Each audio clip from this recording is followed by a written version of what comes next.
Salam sejahtera, perkenalkan nama saya Jevanya Ecclesia Saragi dengan NIM 11SO3050. Pada saat ini saya akan memberikan sedikit pemaparan terkait praktikum PM. Nah, jadi pada praktikum ini dilakukan analisis segmentasi data menggunakan metode clustering dalam bidang data mining. Jadi clustering ini merupakan salah satu teknik unsupervised learning yang bertujuan untuk mengelompokkan data berdasarkan kemiripan karakteristik tanpa menggunakan label kelas sebelumnya. Dengan metode ini, data yang memiliki karakteristik mirip akan berada dalam satu kelompok atau cluster, sedangkan data yang berbeda akan berada pada cluster yang berbeda. Jadi pada praktikum ini digunakan dataset mall customers yang berisi informasi pelanggan seperti usia, pendapatan tahunan, serta skor pengeluaran. Nah, dataset ini sering digunakan untuk studi segmentasi pelanggan untuk memahami perilaku konsumen. Jadi analisis ini dilakukan menggunakan bahasa pemrograman Python di lingkungan Google Colabs dengan memanfaatkan beberapa library seperti Pandas untuk pengolahan data, Matplotlib untuk visualisasi, scikit-learn untuk algoritma clustering, serta CP untuk hierarchical clustering. Jadi tujuan utama dari praktikum ini adalah memahami bagaimana metode K-means clustering dan hierarchical clustering bekerja dalam mengelompokkan data serta bagaimana menentukan jumlah cluster yang optimal melalui teknik visualisasi seperti elbow method dan dendrogram. Nah, jadi tahap pertama dalam praktikum ini adalah menyiapkan lingkungan kerja dengan menghubungkan Google Colab ke Google Drive. Jadi proses ini lakukan menggunakan fungsi drive mount, eh, yang sehingga file dataset yang tersimpan di Google Drive ini dapat diakses langsung dari dari notebook Colab. Nah, setelah koneksi berhasil dibuat, dataset mau customer CSV ini kemudian dibaca menggunakan library Pandas melalui fungsi read CSV. Data yang telah dibaca disimpan dalam bentuk data frame, yaitu struktur data berbentuk tabel yang terdiri dari baris dan kolom. Nah, data frame ini kemudian ditampilkan menggunakan fungsi head untuk melihat baris pertama dari dataset. Langkah ini bertujuan untuk memastikan bahwa dataset telah terbaca dengan benar, serta untuk memahami struktur awal data seperti jumlah kolom, nama atribut, serta jenis data yang digunakan dalam analisis. Nah, setelah datasetnya berhasil dibuat, langkah selanjutnya adalah melakukan eksplorasi data awal atau exploratory data analysis atau EDA. Nah, pada tahap ini, lakukanlah pengecekan apakah terdapat nilai yang hilang atau missing values pada dataset menggunakan fungsi is-null. Nah, jika terdapat nilai yang hilang, biasanya diperlukan proses penanganan seperti penghapusan data atau pengisian nilai menggunakan metode tertentu. Selanjutnya dilakukan analisis statistik deskriptif menggunakan fungsi describe untuk mengetahui karakteristik umum dataset. Fungsi ini menghasilkan informasi statistik seperti nilai minimum, maksimum, rata-rata, standar deviasi, serta kuartil dari setiap kolom numerik. Dengan informasi ini, eh, kita dapat memahami distribusi data, eh, serta mengetahui apakah terdapat nilai yang terlalu ekstrim atau tidak wajar sebelum data digunakan dalam proses clustering. Nah, setelah memahami struktur dataset, langkah berikutnya adalah memiliki atribut yang akan digunakan dalam proses clustering. Nah, jadi pada percobaan pertama dipilih dua atribut, yaitu annual income dan spending score. Nah, kedua atribut ini dianggap relevan untuk menganalisis pola perilaku pelanggan dan berbelanja. Data ini kemudian dipisahkan menjadi dua variabel yaitu X dan Y yang mewakili kedua atribut tersebut. Nah, untuk memahami pola hubungan antar variabel, dilakukanlah visualisasi menggunakan scatter plot dengan bantuan library Matplotlib. Scatter plot ini menampilkan setiap data pelanggan sebagai titik dalam bidang dua dimensi di mana sumbu horizontal merepresentasikan pendapatan tahunan dan sumbu vertikal merepresentasikan skor pengeluaran.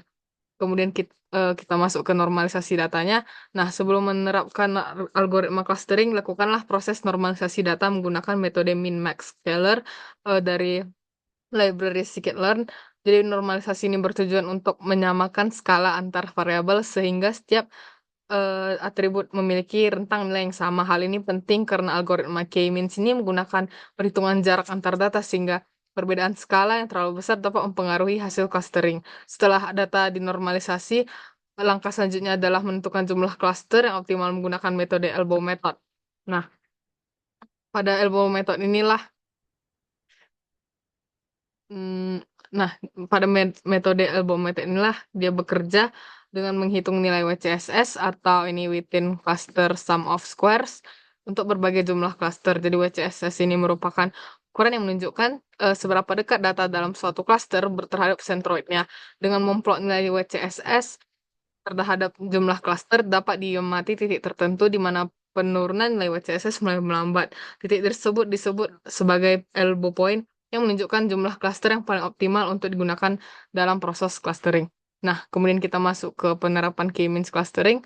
Setelah jumlah clusternya itu optimal ditentukan dari grafik elbow method, langkah berikutnya adalah menerapkan algoritma K-means clustering pada dataset. Jadi pada praktikum ini dipilihlah nilai K sama dengan 5 yang dianggap sebagai jumlah klaster yang paling sesuai berdasarkan hasil analisis elbow method.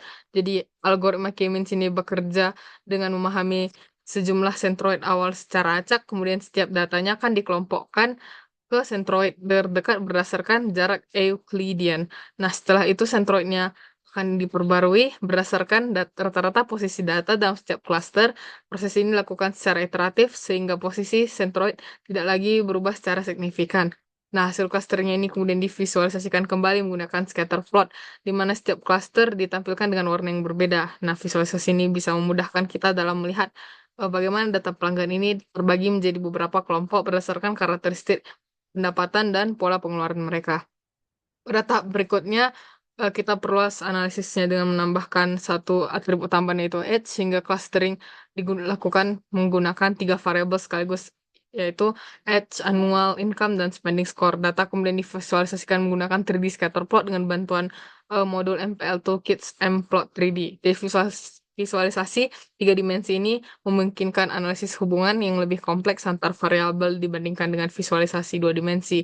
Dalam grafik ini, setiap titik data mewakili satu pelanggan dengan posisi yang ditentukan oleh 3 atribut tersebut. Setelah itu dilakukan, kembalilah proses normalisasi data serta penentuan jumlah cluster menggunakan elbow method.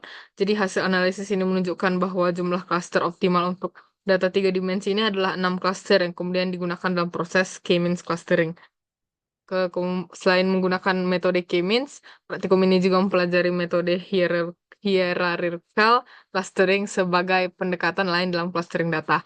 Berbeda dengan K-means yang membutuhkan jumlah cluster sejak awal, hierarchical clustering ini membentuk struktur cluster secara bertahap dan bentuk hierarki. Nah, pada percobaan pertama digunakanlah dataset sederhana untuk mempermudah pemahaman proses clustering.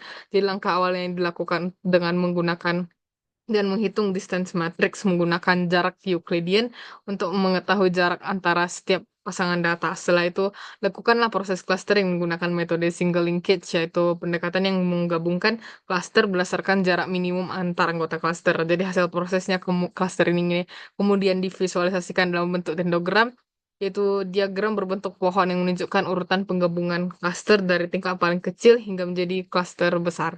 Nah, pada percobaan kedua, hierarchical clustering diterapkan pada dataset mall customers dengan menggunakan 2 atribut utama, yaitu annual income dan spending score. Jadi sebelum proses clustering dilakukan, data terlebih dahulu distandarisasi menggunakan standard scalar untuk memastikan setiap fitur memiliki distribusi yang seimbang. Nah, selanjutnya digunakanlah metode complete linkage, yaitu metode yang menentukan jarak antar cluster berdasarkan jarak maksimum antar anggota cluster. Metode ini cenderung menghasilkan cluster yang lebih kompak dibanding single linkage. Jadi hasil clustering ini kemudian divisualisasikan menggunakan dendrogram yang menunjukkan bagaimana data pelanggan digabungkan secara bertahap berdasarkan jarak antar data. Kita bisa melihatnya di sini. Nah, jadi berdasarkan hasil praktikum yang telah dilakukan, dapat disimpulkan bahwa metode clustering seperti K-means dan hierarchical clustering ini sangat efektif digunakan untuk melakukan segmentasi data berdasarkan kemiripan karakteristik. Metode elbow methodnya juga terbukti membantu dalam menentukan jumlah cluster yang optimal pada K-means, sementara dendrogram memberikan gambaran visual mengenai struktur hierarki cluster pada hierarchical clustering. Nah, hasil analisis ini menunjukkan bahwa data pelanggan dapat dikelompokkan menjadi beberapa cluster berdasarkan kombinasi atribut seperti usia, pendapatan, dan skor pengeluaran.